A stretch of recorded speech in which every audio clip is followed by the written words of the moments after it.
তোমরা অনেকেই আছো যারা পোলট্রির মাংস খেতে চাও না, তো আজকের ভিডিওটা তাদের জন্য।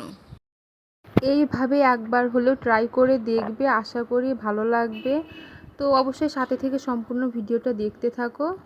ফার্স্টে মাংসটা ধুয়ে রেখেছি, আলুটাও ধুয়ে রেখেছি, এখানে পেঁয়াজ আর গোটা রসুন নিয়েছিলাম 4টা, আর এখানে মশলাটা কষানোর সময় বলে দেবো। আর এখানে জিরে, শুকনো ঝাল, তেজপাতা আর গোটা গরম মশলা রয়েছে ফোড়ন দেওয়ার জন্য। ফার্স্টে এই যে মাংসটার মধ্যে আমি লবণ দিয়ে দেব, পরিমাণ মতো লবণ দিয়ে একটু মাখিয়ে নিব ভালোভাবে, যাতে প্রত্যেকটা মাংসের গায়ে লবণটা লাগে।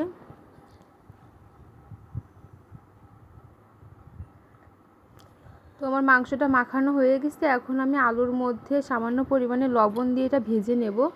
তো এই দেখো আমি আলুর গায়ে আছে লবণটা খুব ভালোভাবে মাখিয়ে নিলাম। আর এখানে আছে কড়াইটা গরম হয়ে গেছে, এখন তেল দিয়ে দিচ্ছি। সরিষার তেল ব্যবহার করেছি আজকে আমরা। মাংস রান্নাতে বেশিরভাগ আমরা সরিষার তেলটাই ব্যবহার করি। তো ফার্স্টে দেখো আলুটা আমরা ভালো করে ভেজে নিব। এই যে আলুটা আমাদের ভাজা হয়ে গেছে, এখন সেই একই তেলের মধ্যে মাংসগুলো ছেড়ে দেব। তো মাংসটা ভালোভাবে ভেজে নিতে হবে লাল লাল করে। তো এই দেখো মাংসটা ভাজাও কমপ্লিট। আর এখন এই যে ফোড়ন দিয়ে দিচ্ছি একই তেলের মধ্যে, আর পেঁয়াজ দিয়ে দিচ্ছি। রসুনটা এখন দিব না, রসুন যদি ভাজা হয় তাহলে কিন্তু রসুনটা গলে না। আর এখন দিয়ে দিচ্ছি লবণ, যাতে পেঁয়াজটা নরম হয়ে যায় সেজন্য। এখন এটা খুব ভালোভাবে ভেজে নিব।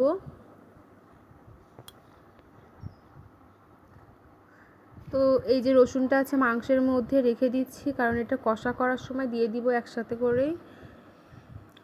আর এই যে মশলার মধ্যে রয়েছে আদা, জিরে, রসুন বাটা আর শুকনো ঝাল বাটা একসাথে করে ওটা বেটে রেখেছিল। তো যাই হোক, এখন আছে মাংসটাও দিয়ে দিব। মশলাটা কিন্তু খুব ভালোভাবে ভাজতে হবে।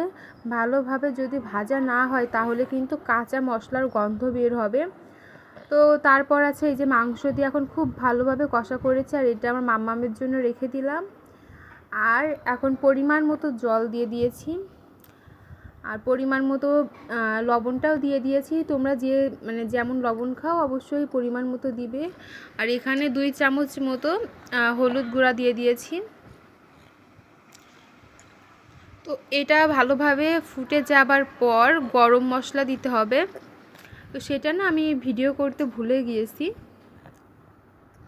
যাই হোক, দেখো এখন এটা খুব ভালোভাবে ফুটিয়ে নিয়েছি। আর এই যে আমাদের চিকেন রান্নাটা কমপ্লিট। এইভাবে একবার হলেও ট্রাই করে দেখো, আশা করি খুবই ভালো লাগবে। আমাদের খুবই ভালো লাগে এইভাবে রান্না করে খেতে।